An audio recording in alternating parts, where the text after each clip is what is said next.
Buenas tardes a todos los que nos acompañan esta tarde, tanto de manera presencial como online. Tenemos poco más de 20 personas de manera online. Esta jornada que ya se nos vamos entrando en tierra derecha.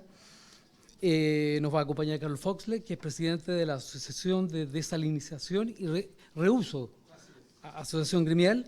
Él va a hablar del impulso de la desalinización desde y hacia la industria minera, un tema que ha cobrado mucha relevancia considerando la escasez hídrica que vive el país por la sequía y todo lo que haya significado el cambio climático. Así que quiero dejar con ustedes a Carlos. Lamentablemente al final la parte de las preguntas no los voy a poder acompañar porque tengo una cita con un médico, así que va a estar Juan Pablo, el gerente de desarrollo, que lo conocieron la semana pasada. Así que de nuevo les agradezco su presencia y dejo a Carlos para que no...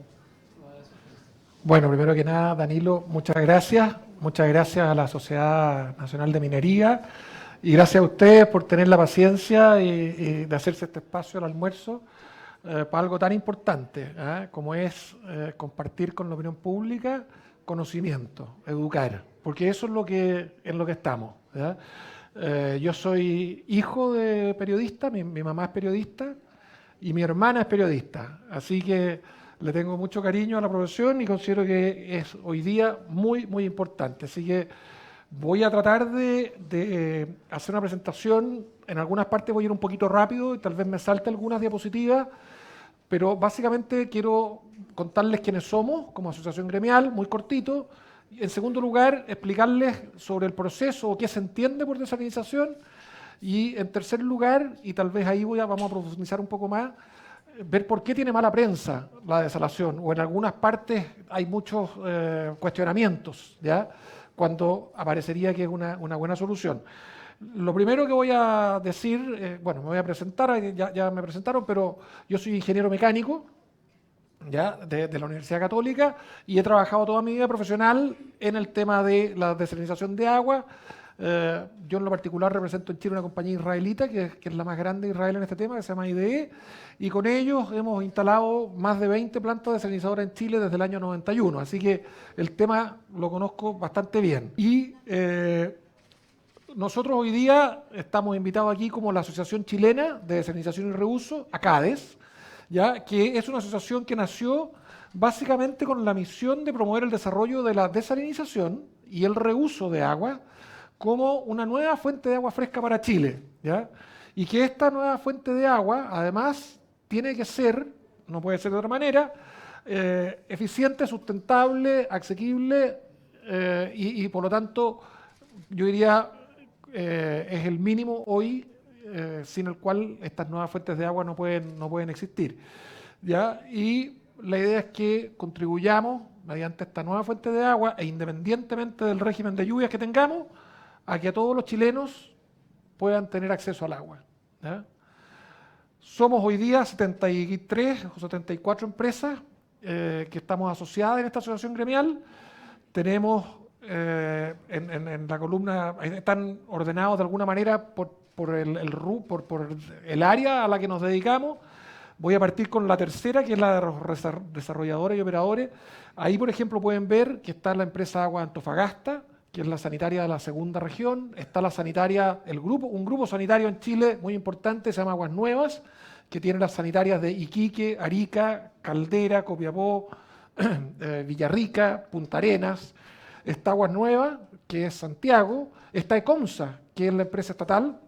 Hay desarrolladores, los más prestigiosos del mundo, Veolia de Francia, de España están prácticamente todos. Está Acciona, está Inima, está SACIR. De Israel está IDE, de Francia está Veolia, Engie, etc. ¿Ya? Tenemos firmas de ingeniería, tanto chilenas como extranjeras. Hay compañías que proveen equipos, químicos, servicios. Hay también compañías que proveen sistemas de control, Siemens, ABB, etcétera, de primer nivel. Y aunque a mí me llama siempre la atención, y hay 10 u 11 firmas de abogados, ¿ya? Y eso habla un poco de lo conflictivo que es el tema del agua hoy día en todo el mundo, pero particularmente en Chile, ¿ya? Y conflictivo no solamente en el sentido negativo, sino que también me refiero a lo conflictivo que es los intereses que se cruzan, porque el agua es parte del ser humano. Nosotros somos más de 70, nuestro cuerpo tiene más del 70% de agua. Y por lo tanto de ahí nacemos con esta complejidad donde el agua es parte de la vida. Y hablar de agua es sinónimo de hablar de vida. De eso estamos hablando, ¿ya? Hacemos en un contexto de cambio climático.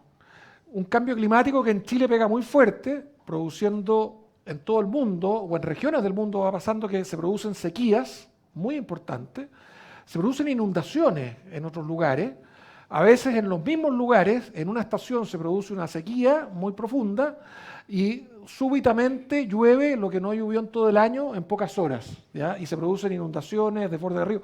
Y esto trae aparejado una serie de consecuencias desde grandes incendios forestales, como hemos visto en California, Australia, Chile, hasta las fotos que ustedes ven ahí de Bélgica, Alemania, con inundaciones muy profundas. Y esto, que pareciera que estaba muy lejos, hace algunos años, el año 2017, se hablaba del día cero en la capital de Sudáfrica. Estamos hablando de una capital comparable a Santiago, que llegó al día cero. ¿Qué significa el día cero? Señores, se corta el agua porque no hay. Así de simple, no hay, ¿ya? Y eso pasó en Ciudad del Cabo, es una ciudad que está rodeada por agua. Y sin embargo, llegó el día en que se quedó sin agua dulce. ¿Por qué? Porque está rodeada de agua de mar, ¿ya? Y el caso más cercano que tenemos aquí cerquita, Montevideo, capital de Uruguay, también llegó prácticamente a su día cero con medidas tan drásticas como que la autoridad tuvo que hacer excepción del reglamento sanitario y permitir que el agua que saliera por la llave, por el grifo en las casas, tuviera el doble de contenido de sales que lo que autorizaba la norma, ¿ya? O sea, a ese nivel de serio es el problema que nos podemos encontrar, ¿ya? Chile no está ajeno a esta realidad. Lo que tienen ahí son los datos oficiales chilenos de 70 años de la zona central de Chile. Lo que está en verde son los años en que hay más lluvias que las lluvias de lo que llamamos el año normal. La línea media es el promedio que se denomina año normal hidrológicamente, y lo que está en amarillo son los años en que hay déficit. Si ustedes se fijan, esto está tomado desde 1950, o sea, estamos tomando 70 años, 72 años. Desde 1950 hasta el 2000 aproximadamente, no van a encontrar más de 4 líneas, barras seguidas del mismo color.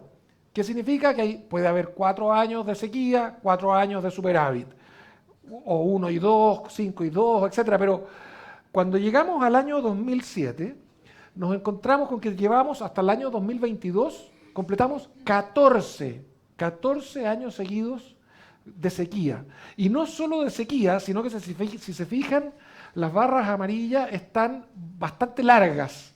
Y eso significa sequía con años muy secos. De hecho, en los últimos 10 años hemos tenido 2 de los años más secos del siglo, ¿eh? O sea, el que tenga dudas sobre los efectos del cambio climático, al menos podrá admitir que hay una gran coincidencia de que algo está pasando, ¿eh? en el último tiempo. Y esto automáticamente trae consecuencias. Bueno, esto es lo mismo, pero ya con una mirada más mundial. Esto es datos con información de la ONU. Y ojo, los países que están en rojo son los que, de acuerdo a los organismos internacionales, al año 2040 tienen la probabilidad de tener mayor estrés hídrico. Es decir, la demanda de agua para consumo humano, para consumo industrial, para consumo agrícola, versus la oferta de agua no se satisface. O sea, alguien se queda sin agua. Y lamentablemente, si ustedes lo ven, Chile está prácticamente en todo el país y junto a 2/3 de Perú, son los países más afectados en Latinoamérica. Y vamos a estar entre los 20 países más complicados del mundo. Hoy día estamos un poquito arriba del 20, pero vamos a estar entre los países más complicados, ¿ya? Entonces, ante eso, el mar aparece como una bendición, ¿ya? Yo creo que Eusebio Lillo fue realmente un gallo muy visionario, ¿ah?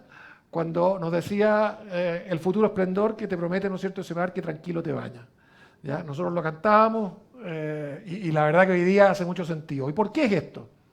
De toda el agua que hay en el planeta, el 97,5% es agua de mar. ¿Ya?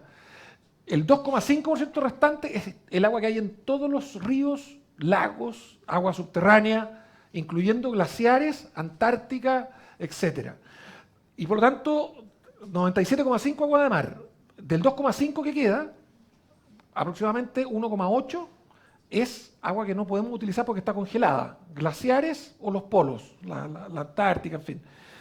Y por lo tanto, toda el agua que tiene la humanidad hoy día, que consumimos todos los habitantes de este planeta, está concentrada en el 0,7 o 0,8% del agua del planeta. ¿Ya? Por lo tanto, cuando uno mira el agua de mar, dice, chuta, tengo 100 veces más agua que toda el agua dulce junta. Ahí hay una fuente, para efectos prácticos, infinita. Y en segundo lugar, es una fuente bastante estable a través del tiempo y a través de las diferentes geografías.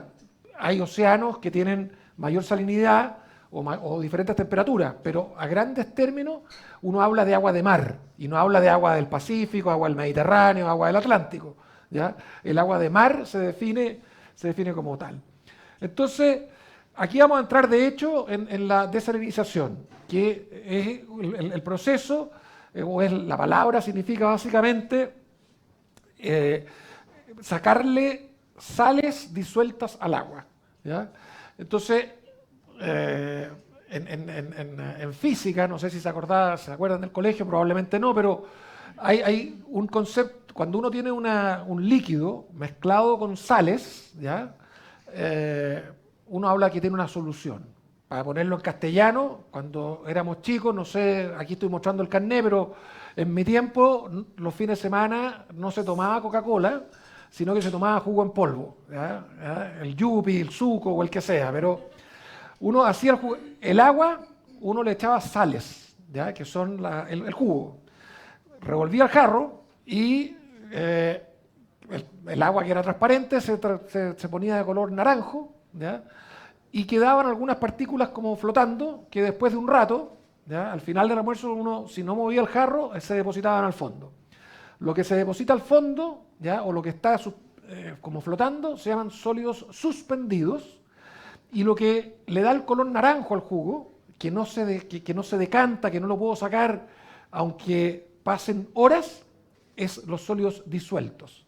Entonces, el agua de mar, ¿qué es lo que es?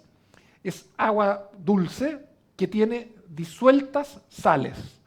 ¿Cuánta sal? Depende del mar. En el Océano Pacífico, el 3,6% son sales disueltas. ¿Ya? En el caso del Mediterráneo, es el 4%. O sea, el Mediterráneo es más salado que el Pacífico. Y si se quieren ir al chancho, nos vamos al Mar Muerto. El Mar Muerto tiene 37%, o sea, prácticamente 10 veces más sales que las que tenemos aquí en Reñaca. Por eso uno en el Mar Muerto se puede echar para atrás y flotar y leer el diario, como probablemente han visto en la foto. Bueno, 3,6% o 36.000 partes por millón, ppm, por si ven de repente esa nomenclatura. El agua potable en Chile, y esto es concordante con la Organización Mundial de la Salud, se exige que los sólidos totales disueltos, o sea, no el agua que está suspendida, sino que el agua que está inherente al color naranjo, no supere en 1500 ppm o 0,15%. O sea, el agua potable, lo que tomamos en nuestras casas, tiene 24 veces menos sales que el agua de mar, ¿ya? 24. Pero además, si yo me voy específicamente a la norma, que no solamente habla de los sólidos como un total, sino que algunos compuestos en particular, como es el cloruro de sodio, o lo que llamamos sal de mesa, es un 20.000 ppm, o sea, es el 0,04%, y lo tengo que, en el mar son 20.000 ppm y lo tengo que llevar a 400, o sea, el cloruro se lo tengo que sacar 50 veces, de eso se trata. ¿Y eso cómo lo puedo hacer? Lo puedo hacer de dos maneras, con máquinas o tecnologías que llamamos térmicas, como es la de la izquierda, o por membranas o filtración, como es lo de la derecha, ¿ya? Vamos a ver las dos rápidamente. La térmica. Esto es lo que se conoce como el ciclo del agua, o esto es lo que hace el sol todos los días, ¿ya? Básicamente, yo tengo el mar, el sol con su energía evapora parte del agua de mar, que tenía, como veíamos, 36.000 partes por millón de sales. Ese vapor de agua, ese vapor no tiene sales, o casi no tiene sales. A ciertas condiciones de temperatura y presión, ese vapor se condensa y se va transformando en lo que llamamos nubes, y bajo ciertas condiciones de nuevo de temperatura y presión, las nubes precipitan o tenemos lluvia. Entonces, si yo hiciera una prueba y le diría qué es lo que es la lluvia, y les doy varias alternativas, la alternativa que gana es agua de mar desalinizada. Eso es la lluvia. O sea, cuando uno habla de que estoy en contra de la desalinización, porque no sé qué, bueno, la lluvia es agua de mar desalinizada. El 97,5% del agua del planeta está en el mar. Ahora, esto se puede hacer también de manera industrial, de manera que yo puedo, diciéndolo un poco de manera burda, puedo pescar una tetera, hervir agua y esa agua ponerla en contacto con una superficie fría, eso hace que se condense y tengo agua destilada y en la tetera me va quedando un agua más concentrada. Eso es básicamente, esto es exageración, las plantas térmicas lo hacen a presiones más bajas, en vacío, en lugar de a 100 grados Celsius se puede hacer a 60 grados Celsius, y esta es una tecnología que está muy expandida en el mundo. La desalinización por membrana, o por osmosis, es básicamente, de nuevo, el hombre lo único que ha hecho es copiar lo que está en la naturaleza. ¿Qué es lo que está en la naturaleza? Y para que cada uno de nosotros permanentemente está en su cuerpo realizando un proceso de osmosis. ¿Qué es lo que es la osmosis? Es un proceso cuando yo tengo dos soluciones, dos líquidos de distinta concentración de sales, por ejemplo, agua pura y agua de mar, y los separo con una membrana que es semipermeable, o sea, que deja pasar algunas partículas y otras no. La osmosis, como lo vemos en los riñones, básicamente lo que hace es que la solución de menos sales, el agua pura, tiende a pasar la membrana hacia el agua de mar, hacia la de mayor concentración. Industrialmente, cuando nosotros queremos utilizar la osmosis para producir a partir del agua de mar agua fresca, lo hacemos en sentido inverso, ¿ya? Por eso se llama osmosis reversa. Entonces, ya no es un proceso natural, hay que inyectarle presión. ¿Cuánta presión? Va a depender de la concentración de sales, pero lo de la izquierda es lo que pasa de manera natural, lo de la derecha es lo que yo fuerzo, y en este caso, la parte derecha del tubo es el agua de mar, y la parte izquierda es el agua producto, agua dulce, o como la queramos llamar.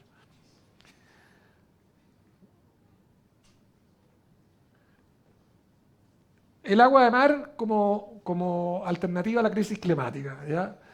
Ahí hay un esquema típico, una planta de agua de mar, de desalinización de agua de mar, donde básicamente lo que yo hago es que capto agua de mar a razón de vamos a poner como ejemplo 2 litros, lo paso a través de un pretratamiento que es para sacar esos polvitos que estaban como en suspensión, ¿ya? Y algunas materias orgánicas, esto tiene rejillas, tiene otro tipo de cosas, y tiene también unos sistemas para poder limpiar, de manera que el agua llegue a la osmosis, a las membranas de osmosis limpia, y ahí en base a presión yo hago que pase por esa membrana y obtengo 2 corrientes. Si entraba con 2 litros de agua de mar, voy a salir con un poquito menos de 1 de agua dulce y con un poquito más de 1 de agua más salada, ¿eh? Intencionalmente hablo de agua más salada porque si hay un concepto que a mí me gustaría que hoy día ustedes pudieran salir de aquí, es que la salmuera no es algo radiactivo, no es algo denso, no es un barro tóxico como ha salido publicado en algunas cartas. La salmuera está en alguno de estos 3 frascos. No sé si todos los alcanzan a ver, pero yo los invito a que se tiren carriles y me digan, de estos 3 frascos, hay uno que es agua de mar, de Antofagasta, hay otro que es agua producto o agua dulce, desalinizada, y hay uno que es salmuera. Y yo los voy a dejar ahí para que al final, si quieren, los ven, los abren, le meten el dedo, lo que tengan ganas. Pero lo que trato de decirles es que a simple vista no van a poder distinguir si el agua tiene 0 sales, 3,6% o 7%, que es lo que tiene el agua más salada o llamada salmuera. Entre paréntesis, no partí por eso y de ahí se me olvidó. Entiendo que hay gente conectada también, aprovechamos de saludarla, particularmente a los que están en Atacama. Les quiero contar que tenemos en sus sillas algunas botellas, algunas son con agua de mar de Caldera, en la región de Atacama, que ha sido desalinizada y potabilizada, así que se la pueden tomar, está muy buena. Y a los que les guste el agua de un poquito más al norte, tienen también agua de Antofagasta, desalinizada y potabilizada, así que pueden ver si les gusta más el agua de Caldera y Bahía Inglesa o el agua de Hornitos y Antofagasta. Esta es agua que hoy se bebe en estas ciudades. El 80% de los habitantes de Antofagasta consumen agua de mar desalinizada y un 15 a 20% de los habitantes de Caldera y Copiapó consumen agua desalinizada de mar hoy día. ¿Ya? Esto es lo mismo, se toma agua de mar, se pasa por el pretratamiento, se pasa, HPP significa High Pressure Pump o bomba de alta presión, se pasa por las membranas de osmosis y después hay un sistema de recuperación de energía, de manera que vamos a ver un poquito más adelante que algunos de los mitos que hay han quedado obsoletos y se le hace un post-tratamiento para, dependiendo de la calidad de agua que se trate, si se va a transportar en tuberías de acero, si va a ser agua potable, si va a ser agua de riego, etc. Voy a ir súper rápido por esto, pero básicamente las principales áreas en una planta desaladora son las obras marinas, que tienen que ver con las tuberías para captar el agua y las tuberías para devolver la salmuera o agua de mar salada.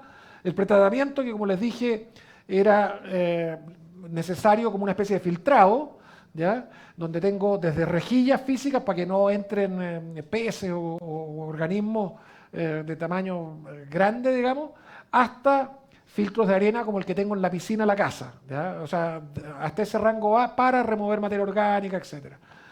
Tengo los módulos de osmosis reversa que consisten en una bomba para inyectar para producir esa presión que mencionábamos, las membranas probablemente tal, que es como una tela que está enrollada, pero si ustedes pudieran abrir una membrana, es una gran tela, se enrollan para tener mayor superficie de filtrado en menor espacio físico, pero podría ser una tela, digamos, ¿sí? Como un colador, ¿ya?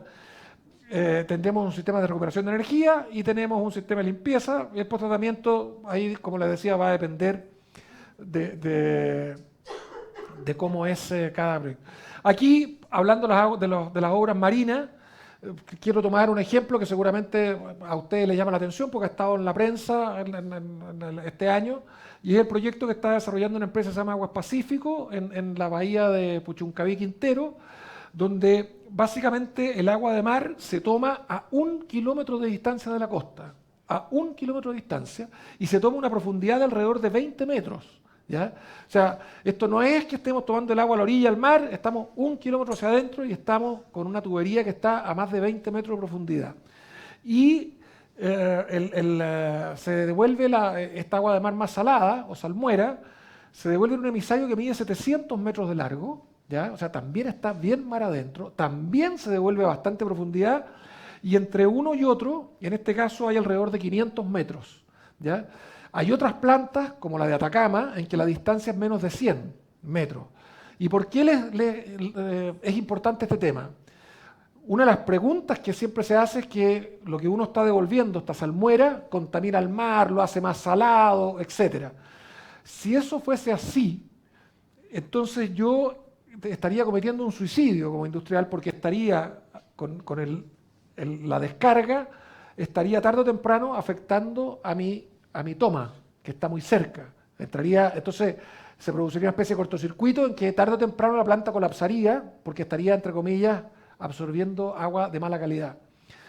Como les digo, esto no necesita, digamos, mayor conocimiento que el sentido común para darse cuenta de que, entonces, al menos las corrientes van en un sentido que no se mezclan nunca y que no hay problema, ¿ya?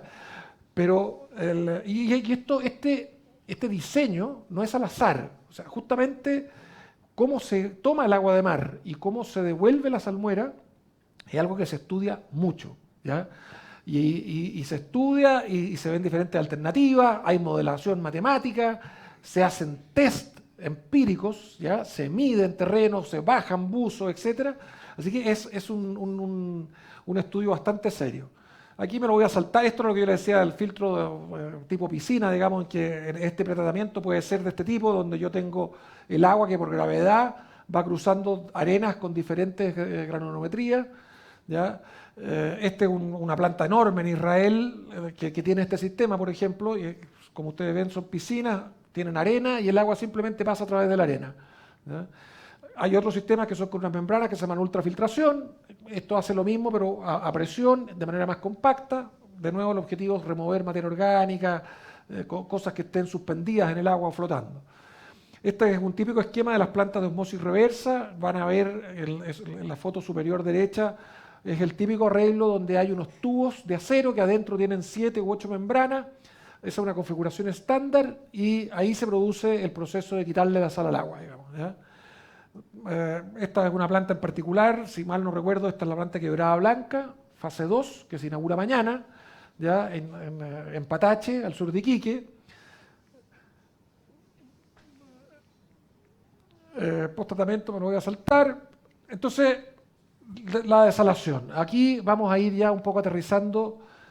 Esto es algo que inventamos nosotros, es algo que nadie más usa. La desalación, por mucho que nos cachetoneemos de que nosotros fuimos de los primeros en América Latina, y la verdad que lo fuimos, porque a finales de 1800 ya teníamos desaladoras, y además eran desaladoras muy modernas, porque se alimentaban con energía solar, así que eran renovables, ¿ya? Las plantas depuradoras que usaban las salitreras. Hoy día, ustedes pueden ver ahí un mapa del mundo donde se ve la capacidad instalada que tiene cada país. Lejos la concentración mayor de desalación está en el Golfo, con Arabia Saudita, que tiene un porcentaje importante del mundo. Hay una parte importante en Estados Unidos, pero no es tanto de agua de mar como de agua de pozo, ¿ya? Porque también se puede quitar la sal a un agua que sea salada, pero no tanto como el agua de mar. Y Chile es el líder en Latinoamérica, ¿ya? ¿Cuántas plantas hay en el mundo más o menos instaladas? Más de 20.000. En Chile tenemos algo así como 20, entre 20 y 24, depende cómo uno las cuente, pero tenemos el 0,0 algo de la producción mundial, pero esto no es nuevo. Les insisto, 20.000 plantas en los 5 continentes. ¿Y qué es lo que pasa con el agua en general, con el consumo de agua? El consumo de agua crece. Crece por 2 factores. Crece porque aumenta la población en el mundo, ¿ya? En el caso chileno en particular, aunque las tasas de natalidad estén relativamente estancadas, la inmigración hace que la población haya crecido en Chile, y a mayor población hay mayor consumo. No solamente porque utilizamos agua para tomar, para cocinar o para ducharnos, sino porque nos vestimos, nos transportamos y todo, absolutamente todo, tiene una huella hídrica y consume agua. Ese es un primer factor. Y el segundo factor, además del aumento de la población, es el aumento del ingreso per cápita. A medida que la humanidad va teniendo mayor cantidad de bienes, va requiriendo más agua. De nuevo, un auto consume agua en su fabricación. La ropa que tenemos consume agua. Y por supuesto, a medida que aumenta el ingreso per cápita, las casas son más grandes, hay jardines, las duchas son más largas, o hay ducha cuando no había. De la ducha se pasa a la piscina, y ya de la piscina a la cancha de golf, etcétera, etcétera, ¿ya? Esto pasa en todos los países, no solamente en los países subdesarrollados, también pasa en Suiza o en otros, donde uno pensaría que la eficiencia o mayor educación hacen que haya una disminución del consumo. No es así, el consumo crece, ¿ya? ¿Cuál es el consumo en Chile promedio? 73 cuartos prácticamente es agricultura y forestal, ¿ya? Y lo que nos convoca aquí, minería, entre 4 y 5%. O sea, la minería consume muy poca agua dentro del consumo nacional, ¿ya? Para que tengan una idea, el 11-12% es el agua potable de todas las ciudades de Chile, ¿ya? 12%. Industrial es un 50% más que la minería, y ahí tenemos las diferentes aplicaciones. Pero el gran consumidor de agua, esto pasa en Chile y pasa en el resto del mundo, es la agricultura y forestal. Este es el promedio de Chile. Si nos vamos a los consumos de agua por región, las regiones mineras, particularmente Antofagasta o Tarapacá, la situación es distinta. La minería, que es lo que está en rojo en la columna de la derecha, representa más de la mitad del consumo de agua en Antofagasta, 57%. ¿Okay? En una región como la metropolitana, el agua potable urbana no es el 12% del promedio chileno, sino que en Santiago, en la región metropolitana, consumimos el 32%. Y si voy a una región como el Maule, el 96% del consumo es agrícola. ¿Ya? Entonces, esto depende mucho de región en región, del sistema productivo, de la distribución de la población, etc. Entonces, hablar de los promedios a veces engaña. ¿Ya? Hablemos de desalación probablemente tal. En Chile, el gráfico de la izquierda muestra la situación hoy. Hoy tenemos alrededor de 8.500 litros por segundo de capacidad instalada. De esos 8.500 litros por segundo, 78% corresponden a agua para la minería. ¿Ya? Alrededor de un 19% es el agua de las ciudades, ¿ya? Agua sanitaria, y un 3% otras industrias, particularmente generadoras eléctricas, en su gran mayoría. Algunas pesqueras también. Esto va a subir a 10.000, 11.000 litros por segundo en el 2026, o sea, a la vuelta de la esquina, vamos a subir un 25% en los próximos 3 años, y la minería va a subir del 68 al 81. ¿Por qué? Porque ya se está incorporando en estos días Los Pelambres, fase 1, se está incorporando Quebrada Blanca, fase 2, se va a incorporar Manto Verde con una ampliación, o sea, la minería, hablar de agua desalinizada es hablar de minería, y por eso que es tan importante que ustedes puedan entender y cubrir este tema, porque no hay minería sin agua, y en este caso no hay agua sin desalinización. Es así de simple. Hablar de minería y futuro de minería es hablar ¿cómo se llama?, de desalinización y reuso. Aquí me voy a cambiar un poco de tema, lo quise mencionar de todas maneras, porque nuestra asociación, como les decía al principio, es de desalinización y reuso. Y nosotros, para que tengan una idea, en Chile, esto es por región, el agua potable urbana en Chile se trata en prácticamente todas las ciudades de Chile. Tenemos un récord muy bueno, más del 99%, comparable con Japón o con cualquier país europeo, en el área urbana. Ahora, de esa agua que se recolecta, se trata, el 80% se devuelve a algún acuífero, o sea, a un río o a un acuífero subterráneo, y por lo tanto, y voy a tomar por el ejemplo, aquí ya que estamos en Santiago, voy a tomar el ejemplo de Aguas Andinas. Agua Andina recolecta el agua servida que todos nosotros desechamos, la trata en 2 plantas, la Farfana y el Trebal, y la devuelve como agua ya tratada y que cumple con la normativa para devolverla a los ríos Mapocho o Maipo. Y unos kilómetros más abajo, agricultores de Melipilla o qué sé yo, hasta llegar a la desembocadura, la aprovechan para riego, incluso Esval tiene pozo en la desembocadura del Maipo, que es básicamente un porcentaje, es agua que fue tratada en estas plantas. Entonces se reusa un 80% de esa agua. Sin embargo, hay un 20%, y esto para los que son periodistas que están estudiando, yo les recomiendo que lo investiguen, creo que es un tema interesante para la opinión pública. Nosotros hemos visto en la prensa que hay ciudades como como Coquimbo, La Serena, donde estuvo el presidente Boric hace pocos días, y que tienen amenazas serias de irracionamiento. O sea, imagínense una ciudad como La Serena en que no hay agua, no un día, no una hora, hablemos de que no hay agua entre noviembre y marzo. Los que han estado en La Serena y que disfrutan de comer buenos pescados y mariscos en la Avenida del Mar, olvídense, todos los restaurantes cerrados, oficinas cerradas, colegios cerrados, hoteles cerrados.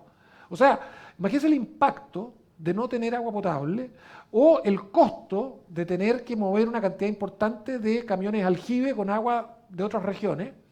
No solamente el costo económico, el costo de contaminación de la cantidad de camiones que se mueven y el riesgo sanitario que implica el manejo precario de agua, de camiones, tanques. Entonces, es un desastre. Bueno, en regiones como Coquimbo, La Serena o Valparaíso, se bota agua tratada al mar, agua dulce tratada al mar. Se bota. ¿Cuánto botamos en Chile? alrededor de 8.000 a 9.000 litros por segundo. ¿Cuánto tenemos de capacidad de desalinización instalada en Chile? ¿Alguien se acuerda de la cifra? 8.500. Exactamente lo mismo. Botamos al mar la misma cantidad de agua que con mucho esfuerzo y una tremenda inversión y un tremendo costo estamos desalinizando. No quiero ponerle apelativo a lo que estamos haciendo, pero nos pasamos de giles, por decirlo de forma elegante, ¿no es cierto? Bueno, eso es una de las cosas que tenemos que arreglar y que tenemos que destrabar algunos temas legales, porque es absurdo que estemos botando agua al mar en ciudades como Valparaíso o La Serena, que lo necesitan. Esto también pasa en Antofagasta, pasa en Iquique, pasa en Arica. ¿Ya? Entonces, aquí tenemos una tarea pendiente. ¿Ya? Agua de mar o agua en la minería. La minería, y esto también es bueno que ustedes, yo creo que lo saben, pero se los repito, lo ha hecho muy bien. No quiero ser autocomplaciente, yo en general soy bien aguja, pero en este tema la minería lo ha hecho bien. No porque se lo haya propuesto filantrópicamente, no porque haya tenido una conciencia ecológica, no necesariamente. Hay un drive muy importante que es ante la escasez de agua, donde está la gran parte de la minería en Chile, en el norte.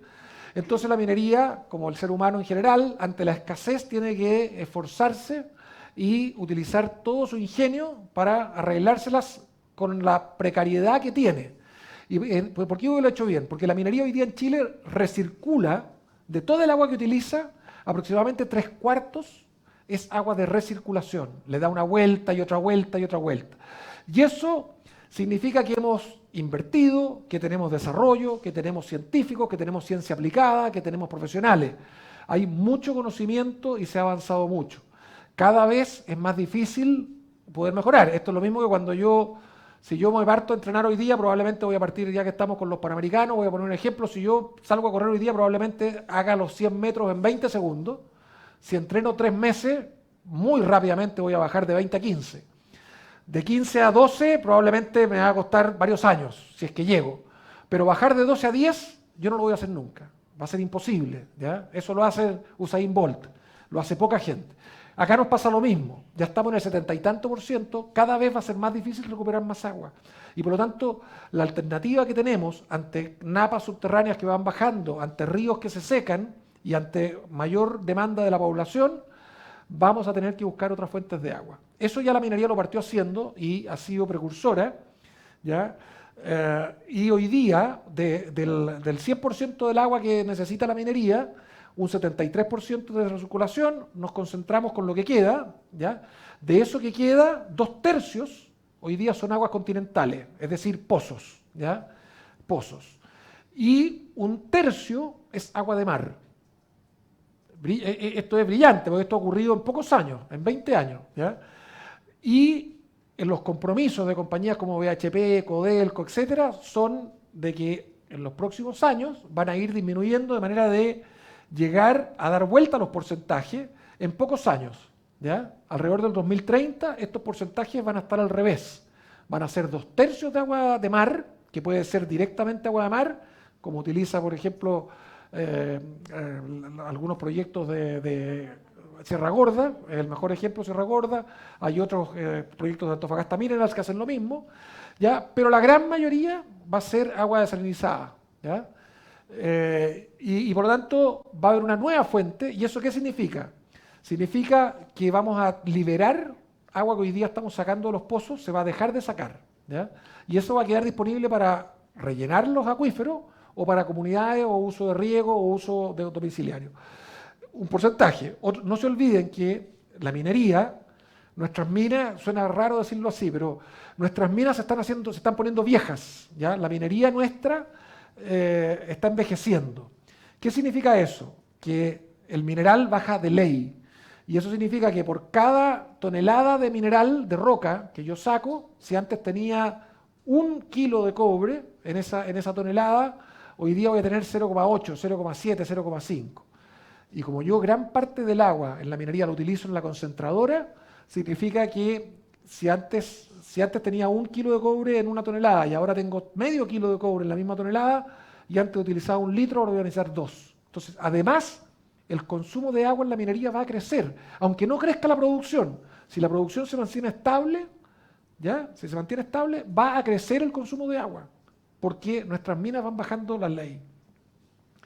Aquí está lo que yo les decía, la concentración, la concentradora se lleva, en lo naranjo, se lleva prácticamente el 70 y tanto por ciento, casi el 80% del uso del agua, ¿ya? Entonces no hay caso, esto no el agua no se consume en las fundiciones, ¿ya? Ahí no hay prácticamente consumo de agua. El agua, algo hay en la hidrometalurgia, pero si se fijan es 6 veces menos en la hidrometalurgia que en las concentradoras. Entonces, todos los proyectos que tengan nuevas concentradoras, absolutamente todos, requieren agua, ¿eh? Y aquí ustedes pueden ver un poco cómo ha ido variando el consumo de agua. Hoy día, como las leyes son más bajas, se requiere 0,76, ahí está la unidad, si no me equivoco, es metro cúbico por tonelada de mineral, ¿ya? Entonces, casi vamos a llegar en algún minuto a que por cada tonelada que proceso voy a necesitar 1 tonelada de agua, básicamente. Hoy día estamos en 3/4. Pero cuando ustedes ven que las minas son de 200.000 toneladas, 300.000 toneladas, son 300.000 toneladas de agua al año. O, para ponerlo en una cifra que como que impresiona más tal vez, 1 tonelada son 1.000 litros. Entonces, 300.000 toneladas son 300 millones de litros, ¿ok? Ese ha sido el crecimiento del consumo de agua de mar en la minería desde el 2010 al 2020, en una década. Pasamos de consumir 0,13, prácticamente nada, metros cúbicos por segundo, a más de 2,2. ¿Ya? Así que esto es un crecimiento muy, muy importante. Perdón, a 4 metros cúbicos, de 0,2 a 4. ¿Ya? O sea, crecimos casi por 20 veces. Y esto es el consumo de agua desalinizada, es como el consumo de agua de mar en la línea celeste, la naranja es el consumo de agua continental. Esto es lo que yo les decía antes, de cómo estábamos en los porcentajes. Si uno pesca el año 2021, teníamos 2-1, digamos, dos veces de agua continental por 1 de agua de mar. Si nos vamos al 2033, la proporción va a ser 2,5-1, pero al revés, ¿ya? 2,5-1, pero al revés. O sea, 70 y tanto % de agua de mar, menos de 30 de agua continental. Acá, un poco, bueno, no van a ver nada, pero era mostrarles dónde están las diferentes plantas desalinizadoras en Chile. Las regiones que concentran esto por lejos es la región de Antofagasta, ¿ya? Y para que tengan una idea, del total de 8.500 litros por segundo que hay instalados hoy día, solo una mina concentra prácticamente el 40%, o más del 40%, que es Escondida. Escondida tiene una planta desalinizadora, o un complejo con 3 plantas desalinizadoras, que suma 3.800 litros por segundo, y si a eso, a su compañía hermana, Spence, le sumamos el proyecto Caitán, son otros 1.000. O sea, el grupo BHP tiene 4.800 litros por segundo de un total de 8.500. ¿Ya? Es muy relevante. Otras compañías mineras que utilizan desalinización hoy día, que están, es Minera Candelaria, que acaba de cumplir 10 años desalinizando, fue de los primeros, Aguas Cap, está la gente de Pelambres que está empezando con su proyecto, está, bueno, Michillan en su minuto fue de las primeras, después el Tesoro también utilizó agua desalinizada. Hoy día se está inaugurando la planta de Quebrada Blanca fase 2 en Patache, está la planta de Coyahuasi en construcción, también en Patache, está la planta de Codelco para el distrito norte de Codelco, que también se está construyendo. Entonces, estos son las plantas, ahí pueden ver las plantas que hoy están en construcción. Quebrada Blanca está prácticamente terminado, los Pelambres fase 1 está prácticamente terminado, ahí están las unidades en metros cúbicos por día. Pero para que tengan una idea, tal vez lo más fácil es buscar la planta desalinizadora de Quintero, de Aguas Pacífico, para que tengan un orden de magnitud. 86.400 metros cúbicos día es lo mismo que 1.000 litros por segundo. Entonces ahí pueden ver que, por ejemplo, la planta de Quebrada Blanca fase 2 son aproximadamente 1.200 litros por segundo, ¿ya? 1.200. Esa va a ser es hoy día la segunda planta más grande de Chile, después de la de Escondida. Después va a venir la de Collahuasi, ¿ya? Hay algunos proyectos que hoy día están con su RCA aprobada y que no se han construido. Las razones son básicamente porque no han logrado cerrar contratos que permitan el financiamiento, pero están esos proyectos, entre ellos el proyecto Santo Domingo. Todos ellos tienen su concesión marítima aprobada y su RCA, ¿ya? Entonces es probable que los veamos convertidos en realidad. Voy a apurarme para tratar de que podamos conversar y que puedan hacer sus preguntas. Aquí ya entramos más en en el tema que es el día a día, y es lo que yo llamaba mala prensa, ¿ya? Nada contra la prensa, son ideas, a veces prejuicios, a veces son experiencias traumáticas, a veces es una mala interpretación y a veces hay también hechos reales que justifican esta preocupación. Pero en general, las comunidades al principio tienden ante cualquier cambio, y particularmente a la instalación de una instalación industrial, tienden a ponerse, digamos, en retaguardia, y es natural, ¿ya? Porque se ve una posible amenaza, ¿ya? Y voy a concentrarme en 4 que hemos llamado mitos. Lo voy a hacer muy rápido porque, como les digo, no quiero que no haya tiempo para que conversemos, pero el primero es que la toma de agua de mar succiona y con eso chupa, por decir así, peces, algas, larvas, etc. ¿Ya? El segundo es que las plantas utilizan químicos, cloro, ácidos, etc. Y que por lo tanto cuando yo boto al mar esta agua que llamamos salmuera, voy a botar esos químicos y voy a estar produciendo zonas de sacrificio, etc. El tercero es que consume mucha energía, que las plantas desaladoras van a chupar toda la energía de una región. Y la cuarta, es que tal vez la más común, es que la salmuera contamina el agua del mar, de nuevo aporta zonas de sacrificio, mata la pesca, etc.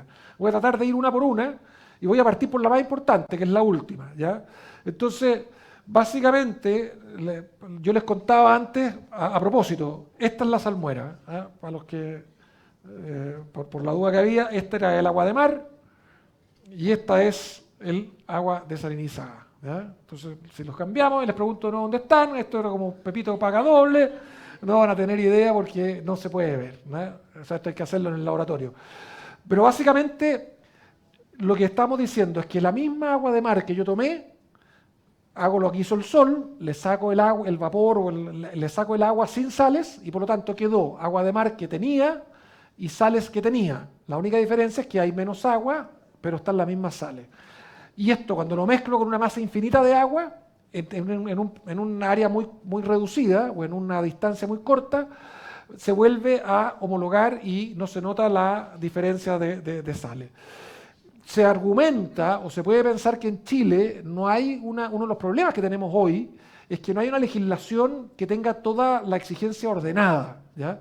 Pero eso es una verdad media, porque la exigencia hoy día nuestra, si bien no exige que las plantas desalizadoras vayan a un sistema de evaluación ambiental, cualquier planta desalinizadora industrial sí va hoy, y va hace muchos años, a ser sometida a evaluación ambiental.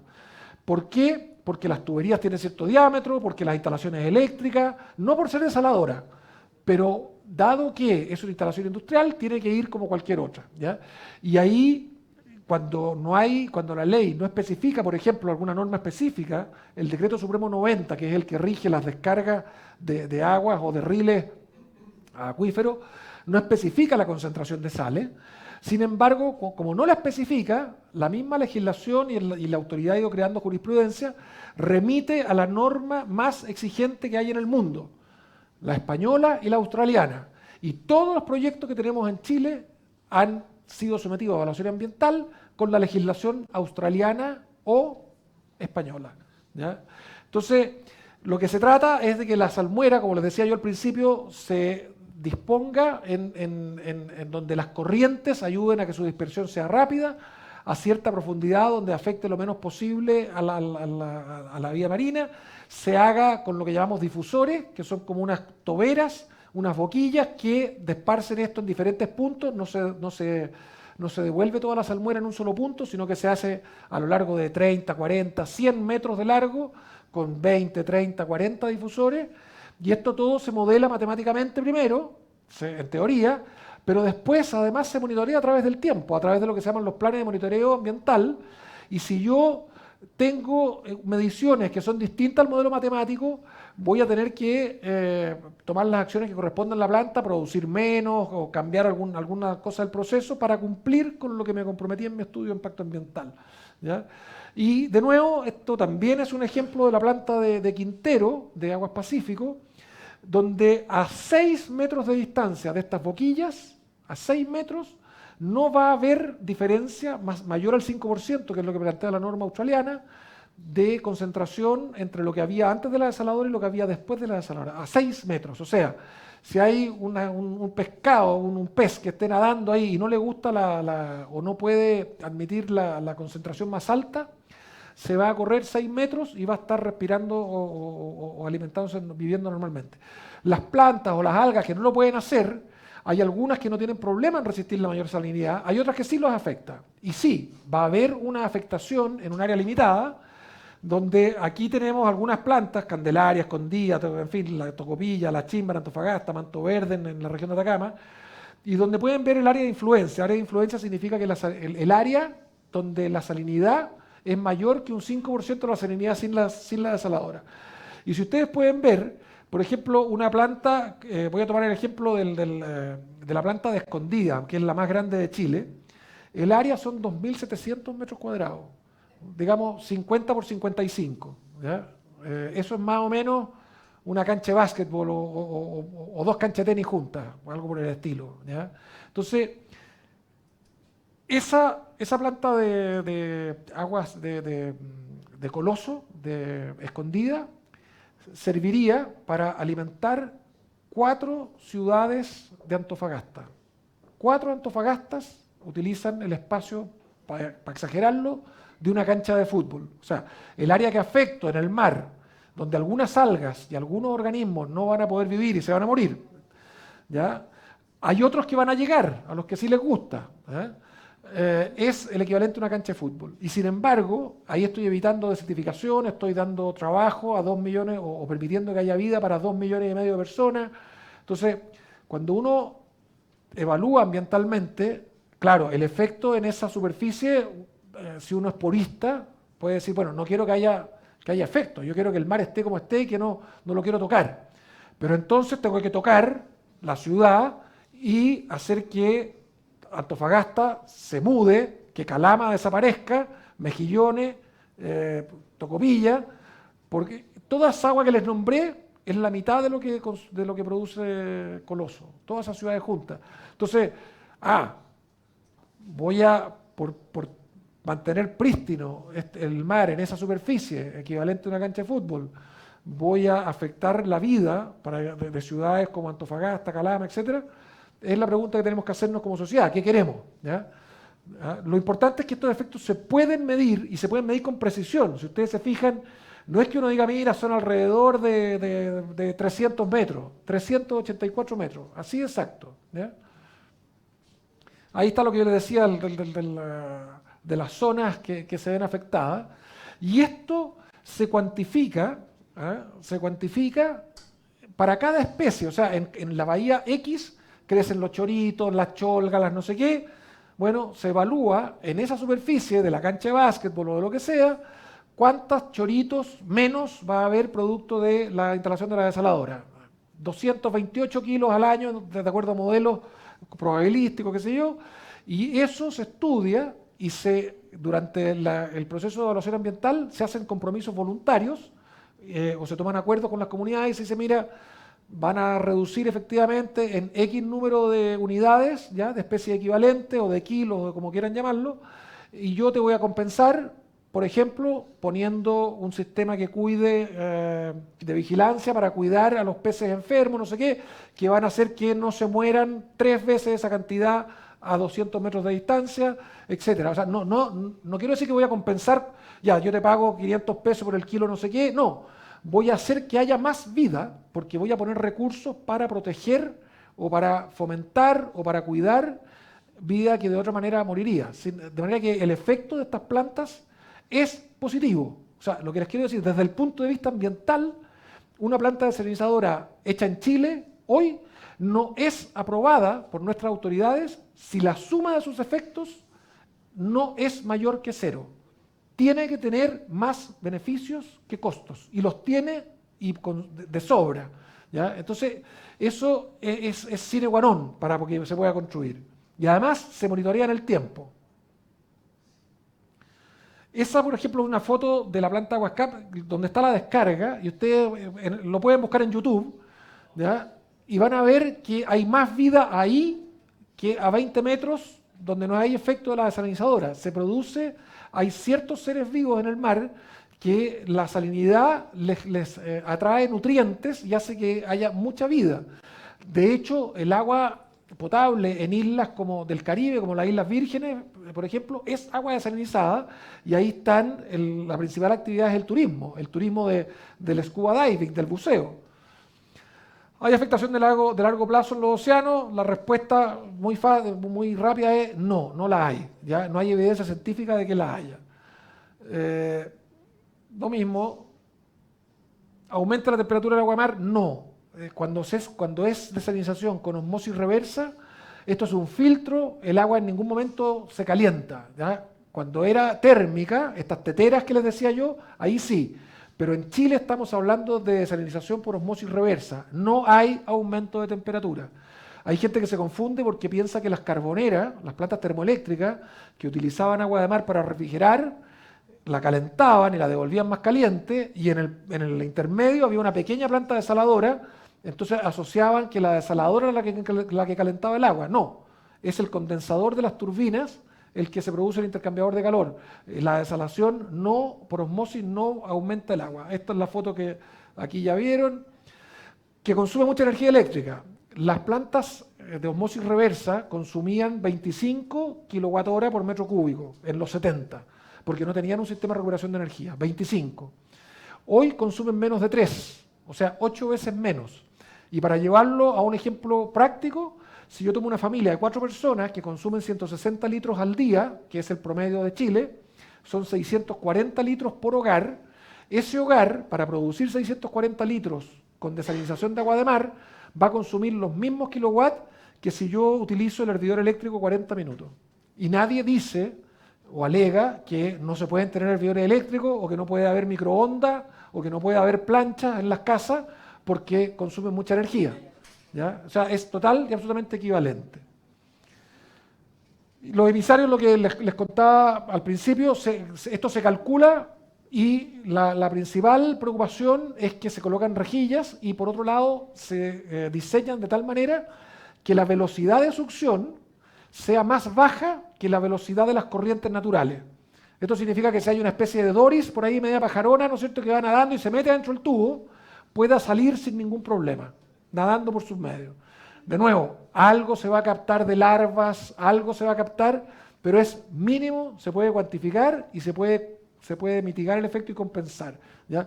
Además, estas tuberías no se colocan a ras de suelo, sino que se colocan a 3 o 4 metros de distancia del fondo marino, justamente para que no absorban la vida que se deposita en el fondo, ¿ya? Así que el impacto de la succión del agua, de nuevo, es muy, muy pequeño. ¿Cuáles son los desafíos, los grandes problemas que tenemos hoy día, ¿ya?, y que tiene Chile? El tiempo, ¿ya? El tiempo. El tiempo es oro, ¿ya? Y en este caso, una desaladora necesita básicamente 2 permisos muy importantes: la concesión marítima y el permiso ambiental. La concesión marítima es un desastre, Hay más de 8.000 solicitudes de concesión marítima en la lista de espera, y por lo tanto se pueden imaginar que si yo soy el 8001, puedo estar esperando el día de lo justo para que me puedan evaluar mi permiso. Entonces, además, no hay uniformidad de criterio. El que solicita la concesión marítima en Iquique puede tener un criterio, la autoridad puede tener un criterio muy distinto a la de Concepción. Eso va a cambiar, afortunadamente, con un proyecto de ley que se va a empezar a tramitar, pero el tiempo. El presidente Boric, no sé si ustedes lo vieron, la semana pasada estuvo en la región de Coquimbo, y ahí decía: no puede ser, no, habría sido buena idea poner el audio aquí, porque, de nuevo, como periodista, yo eché de menos la cobertura de prensa de una frase que voy a... Ustedes después chequeen que la frase sea lo que él dijo textual, pero básicamente dijo, no puede ser que nos demoremos, si ya hay planta funcionando en Antofagasta, si tenemos planta funcionando en Caldera, no puede ser que nos demoremos todos estos años en hacer lo mismo. Esto ya lo sabemos hacer, ¿ya? Y segundo lugar, y esta es la parte que yo les insisto como periodista, eché de menos que haya un poquito, yo prefiero equivocarme, se entiende, en haber dado una utilización ambiental, entre comillas, laxa, a no tener agua para la población y para la agricultura. Así de simple. Esta planta no puede esperar hasta el 2031, que sería el plazo normal rápido, tiene que estar el 2028. Ahí está el desafío que nos puso el presidente y vamos a ver cómo esto permea para que todos los organismos se aceleren, tanto los privados como también los organismos públicos. Y hay otros permisos sectoriales, como el permiso de obra mayor de la Dirección de Obras Hidráulicas, etcétera, ¿ya? Ya lo decía Kennedy hace más de 60 años, ¿ya? Si nosotros pudiéramos, hablando de la humanidad, si nosotros pudiéramos producir agua fresca, agua dulce, a partir del agua de mar o del agua salada, a un precio bajo, esto sería un servicio a la humanidad. Esto cambiaría la forma en que nos relacionamos y sería uno de los mayores hechos científicos que podríamos desarrollar. Hace 60 años tiene total y plena vigencia, ¿ya? Total y plena vigencia. El precio del agua desalinizada, para ir terminando, la mitad corresponde a la amortización de la inversión, la otra mitad al costo de operación, ¿ya? Y dentro del costo de operación lo más importante es la energía eléctrica, pero también están los operadores, los repuestos, los químicos, etcétera. Aquí hay unos ejemplos. Esta planta es de 2.500 litros por segundo, es decir, esto es 2 veces y media el proyecto de Aguas Pacífico, 2 veces Quebrada Blanca.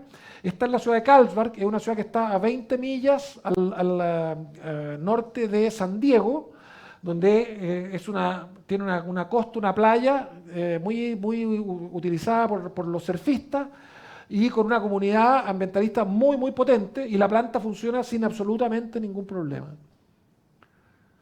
Esta es la construcción esto ya tiene un año, esta fotografía. Hoy día esta planta está terminada y ya está operando.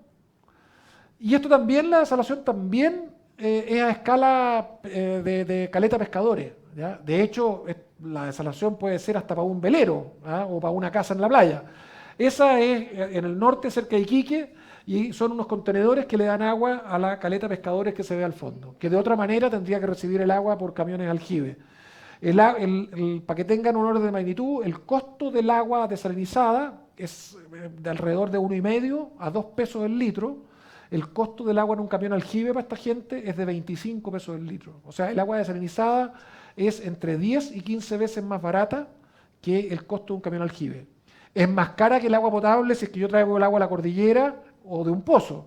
Pero si no tengo agua en la cordillera, si no tengo pozo, es infinitamente más barata que otras soluciones. El agua más cara, lejos el agua más cara, es la que no se tiene, ¿eh?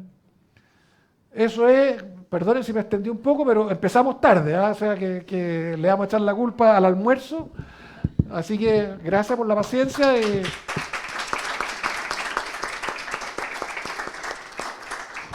Gracias a nuestro expositor. Bueno, ahora en la etapa de consulta para los asistentes que están acá en la sala y también para las personas que están online. Doy la palabra a alguna consulta. Yo tengo una consulta respecto a o sea, tengo dos consultas. Una que es respecto al proyecto que se supone que se está tramitando respecto de las aguas grises. Entonces, ¿cuál es la diferencia de las aguas grises versus la utilización de agua tratada, lo que se está volcando actualmente al mar? Y lo otro es que hace un tiempo, cuando se hablaba de utilizar más agua desalada en las mineras, una de las cosas que se veía era no solo el costo de la producción, sino que el costo de las instalaciones y de todo lo que es el bombeo, pensando por ejemplo en Calama, de llevar el agua para allá para poder utilizarla en la faena. Entonces, esa parte, ¿cómo se ha subsanado? O sea, una parte de lo que es como energía renovable ha ayudado bastante, pero ¿ha sido más que nada por la licencia para operar? ¿Cómo ha funcionado eso? Sí. Bueno, primero que nada, voy a partir por la segunda parte de la pregunta, que es muy buena, que por tiempo no le alcancé a contar, pero si uno desaliniza el agua de mar, ¿ya? Y eso vale, por decir algo, o el consumo eléctrico, y consumo 3 kilowatt-hora, ¿ya? Para producir un metro cúbico, cada 900 metros de altura voy a consumir 3 kilowatt-hora para subirlo. Entonces, Calama, digamos 2.700 metros sobre el nivel del mar, voy a consumir 3 veces la energía eléctrica en el transporte que la que consumo en desalinizar el agua. Me voy al extremo, con Quebrada Blanca o con Collahuasi, voy a consumir de 4 a 5 veces más energía eléctrica en el transporte que en la desalinización. Entonces, efectivamente, el tema del transporte es muy, muy relevante. Por eso, lo natural es que más ciudades hagan lo de Antofagasta. ¿Qué es lo que hace Antofagasta? Antofagasta antiguamente traía el agua de la cordillera, 3.000 metros de altura, por gravedad bajaban a la ciudad y ahí se utilizaba agua de la cordillera.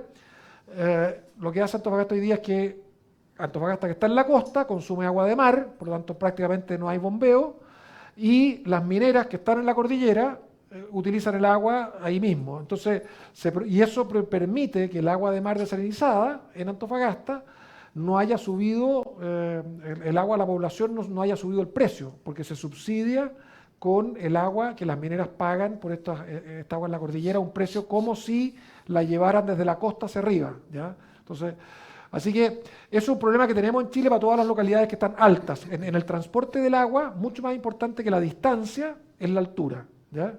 Yo puedo estar a 100 kilómetros de distancia, pero si estoy a la misma altura, el consumo es muy poquito. Estoy a 2 kilómetros de distancia, pero a 1.000 metros de altura y voy a consumir mucha agua, ¿ya? Mucha energía.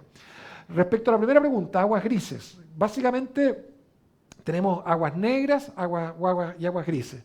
Las aguas negras son las aguas que contienen aguas de alcantarillado, ¿ya? El agua gris es toda el agua que no es de alcantarillado. Entonces, en otros países, como en Israel, por ejemplo, en una casa hay 2 sistemas de recolección de agua. Uno que pesca el agua de las duchas, del lavaplatos, ¿ya? Y otro que pesca los inodoros, los excusados. Son 2 distintos, ¿ya? En Chile tenemos un solo sistema, de manera que todo el agua que va a las plantas de tratamiento, como el Trebal o la Farfana, son aguas que son aguas negras, son aguas grises con aguas negras mezcladas. Entonces ahí se produce un agua de tratamiento. En Chile tenemos una ley que obliga a que los proyectos habitacionales fiscales, ya las viviendas sociales, de ahora en adelante, tengan que tener este sistema, 2 sistemas de recolección y van a tener plantas de tratamiento. El agua gris se puede utilizar para riego, ¿ya? De cierto tipo que no sean alimentos, pero sí riego o de plantas o de alimentos que crezcan a ras del suelo, pero se puede utilizar para árboles, se puede utilizar para otro tipo para cierto tipo de cultivo, y por lo tanto voy a poder regar con el agua de las duchas, lavaplatos, etc. El agua de alcantarillado no todavía. Hay países como Singapur, donde el agua potable fue agua de alcantarillado, del excusado, ¿ya? O sea, técnicamente uno puede tratar el agua, por mala que sea, por contaminada que esté, la puedo transformar en agua destilada para una operación quirúrgica.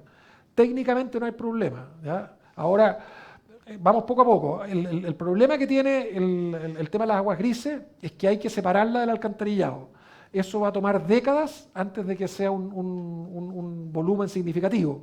Pero sí es importante desde el punto de vista educativo y desde el punto de vista de crear conciencia y de partir haciendo algo, porque no podemos esperar que llueva. Digamos. Sería irresponsable concentrar todo nuestro esfuerzo en ir a la sinagoga, a la iglesia, a la mezquita, a rezar para que llueva, ¿ya? Tenemos que hacer, así que todo va sumando, pero yo creo que en ese tema de las aguas grises hay mucho más que hacer todavía en el sentido de llevar esto no solo a las viviendas sociales, sino que a lo mejor departamentos de cierto número de habitantes para arriba debiese, en fin. Pero sí, eso ha resultado en mucho tiempo más.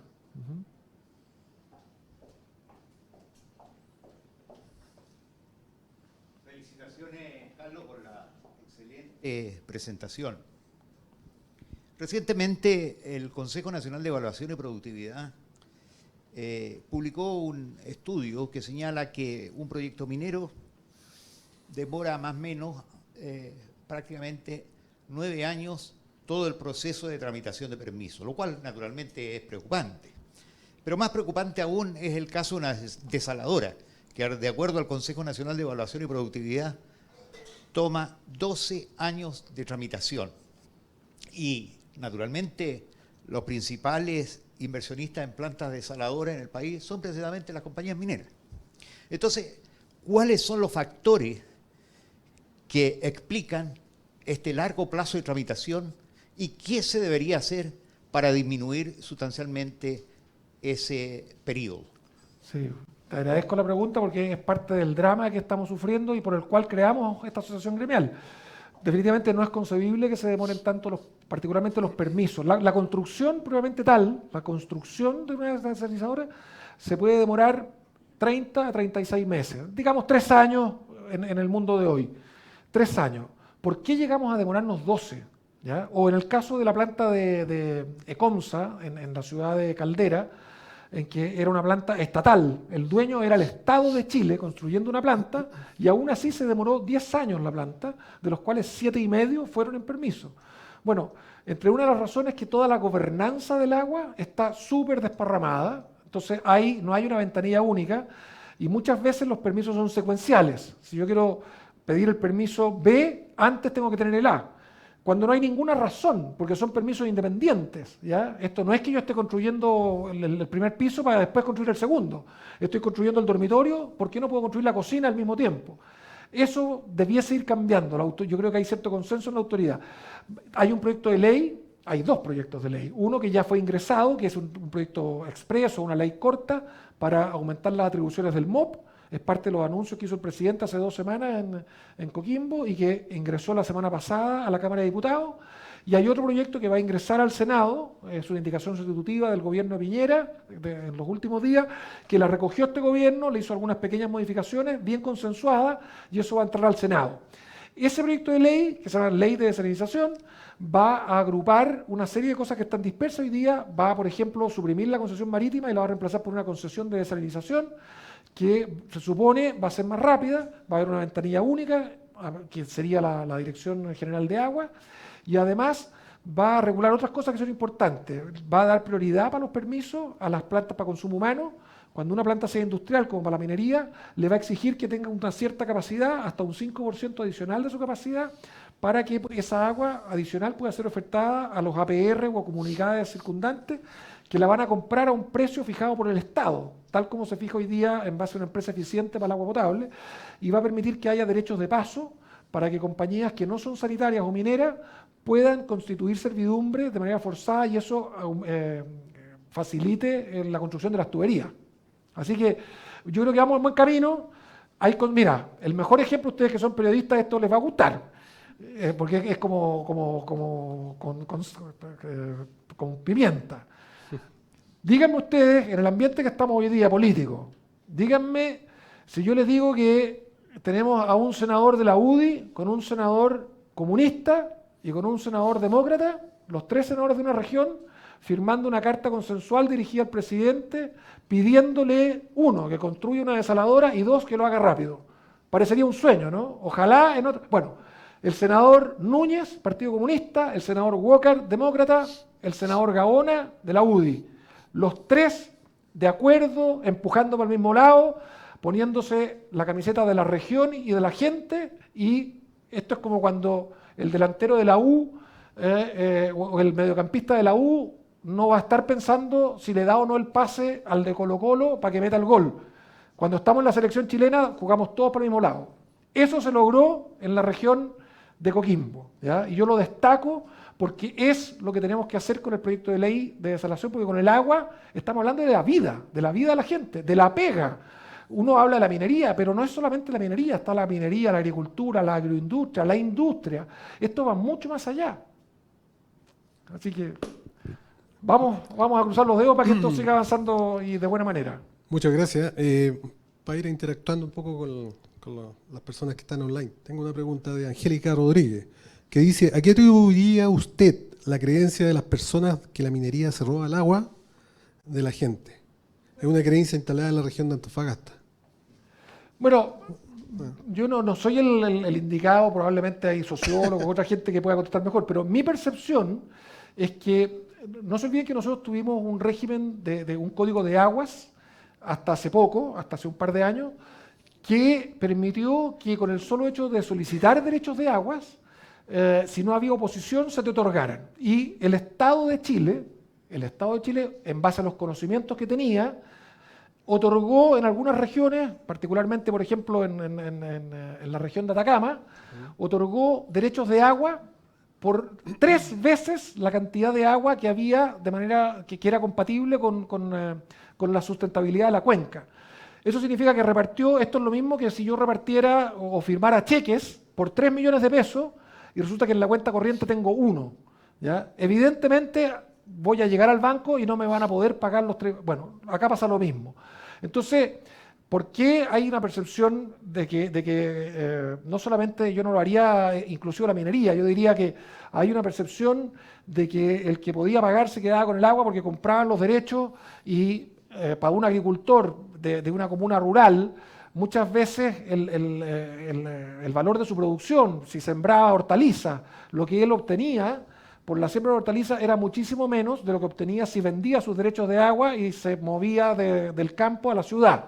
Entonces, eso pasó mucho y yo creo que eso produjo un daño. Hoy día, afortunadamente, tenemos un código de agua totalmente distinto, ¿ya? Y además tenemos a la autoridad y a la sociedad más empoderada y con conocimiento, de manera que hoy día ya los derechos de agua es muy difícil obtenerlos, los nuevos, ¿ya? Y el esfuerzo que está haciendo la minería y otras industrias por no utilizar derechos de agua que legalmente tienen y que en algunos casos se llegó a pagar miles de dólares por esos derechos de agua, esos derechos voluntariamente, ¿ya? Voluntariamente y en parte también porque es la realidad hoy, no se están utilizando. Y en el futuro, se los puedo asegurar, no se van a utilizar. Así que esta percepción hay que cambiarla, ¿ya?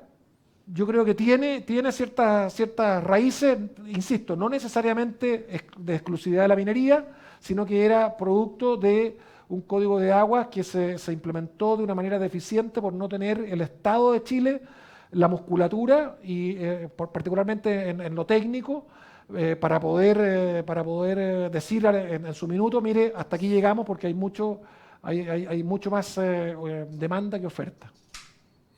Sí, yo creo que interesante respuesta. Eso quita el mito del uso del agua. De hecho, en tu mapa decías que era un 4% en el país. En las regiones más mineras hay un poco más de porcentaje, pero en realidad es de toda la actividad industrial. Así es. Eso. ¿Alguna otra pregunta? Allá. Hola. Me llamó mucho la atención, como parte de los costos, el tema de los abogados, que nosotros también como periodistas que también participamos en las empresas mineras, también tenemos un rol que jugar ahí y somos un costo. ¿Qué tanto, si hay un cálculo de cuántos costos significa estos temas de abogados, trámites, y respecto de otros países, no sé, como Arabia Saudita y todo, alguna comparación, si es mucho más o mucho menos, es lo normal, en Chile estamos mal? No, mira, primero, yo nunca he hablado de costos de los abogados, ¿eh? Yo lo que mencioné era que en nuestra asociación gremial tenemos 10 socios que son estudios de abogados, ¿ya? O sea, lo que quiero decir es que a los abogados les interesa mucho el tema del agua, ¿ya? ¿Y por qué les interesa? Porque en todos estos proyectos hay que estructurar, primero hay que conseguir permisos. Toda la permisología va muy asociada a temas legales. Después hay que conseguir financiamiento. Los contratos de financiamiento, cuando son lo que se llama project finance, son contratos muy específicos y muy detallados y de montos muy altos, porque estos son contratos de largo plazo, etc. Entonces, de nuevo, se requiere, y normalmente con interacción con abogados extranjeros, de la banca extranjera. ¿Ya? Y en tercer lugar, hay una judicialización muy importante, porque nos demoramos 10 años en obtener los permisos, pero después podemos tener 2, 3, 4 años de juicios en que no se le cuestiona al desarrollador del proyecto.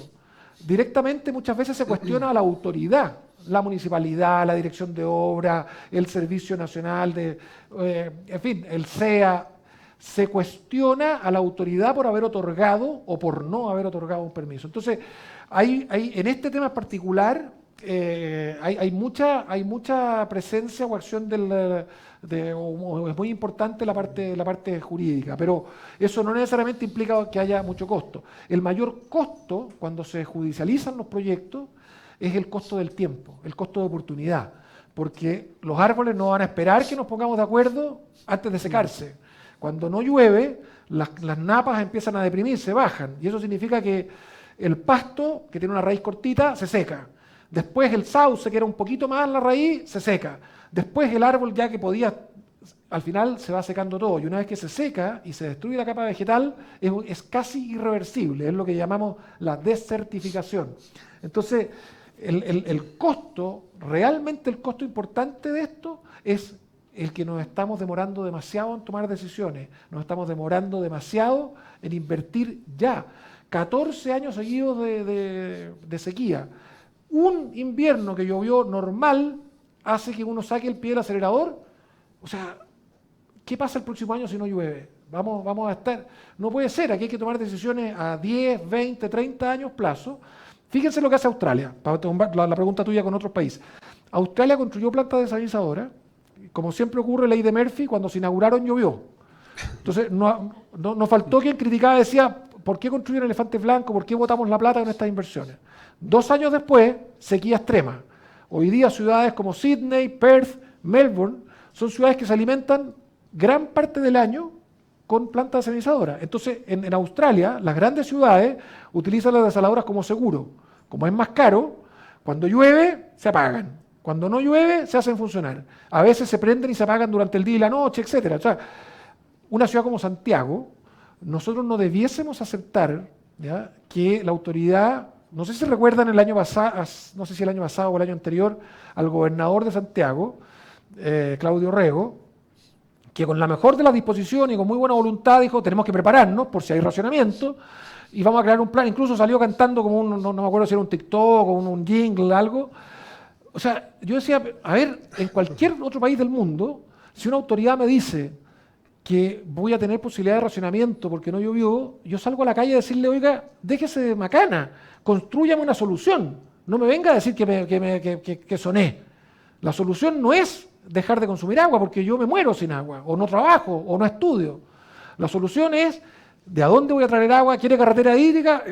Veamos, evaluemos. ¿Quiero desaladora? Evaluemos. ¿Quiero pozos más profundos? Evaluemos. O sea, es un mix de todo, ¿te fijas? Pero lo que no podemos hacer es permanecer de brazos cruzados. Eso nos va a condenar a tener que ir moviéndonos y que al final del día ciudades como La Serena, mucha de su gente se tenga que trasladar hacia el sur buscando el agua. Eso ha pasado en la humanidad todas estas veces. Pueblos enteros, civilizaciones que cambian, que el Nilo cambió el nivel del agua, ¡pum!, se mueven y desaparecen culturas enteras.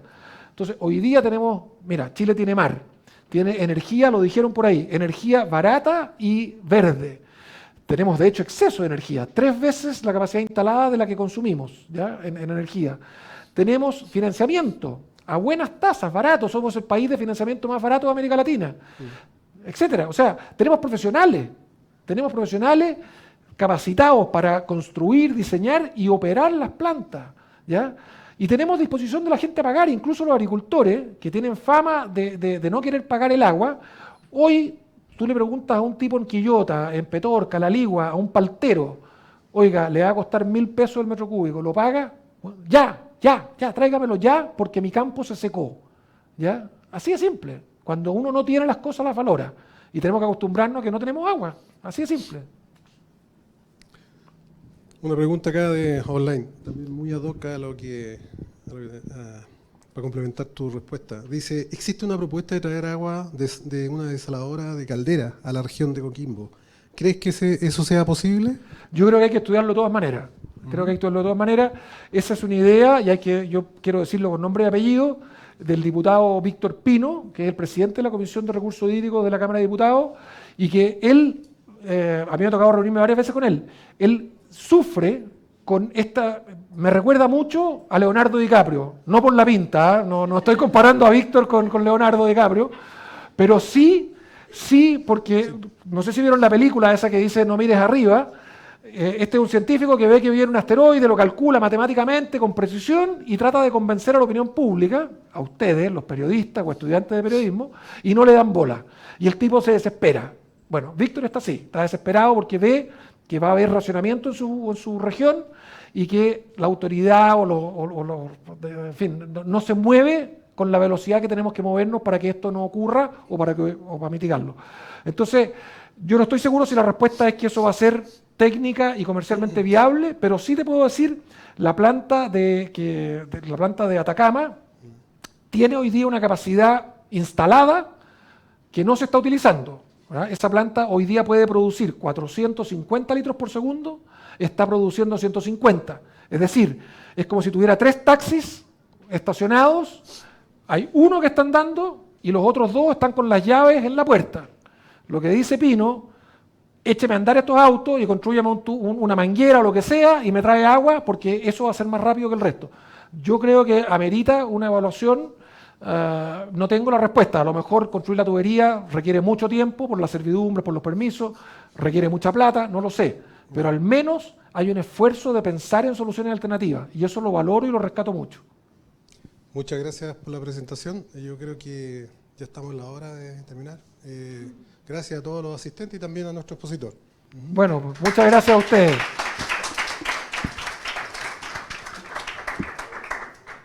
Carlos debiera dar información de la actividad que van a hacer de marzo. Ah, bueno, gracias por recordármelo. Les robo un minuto más.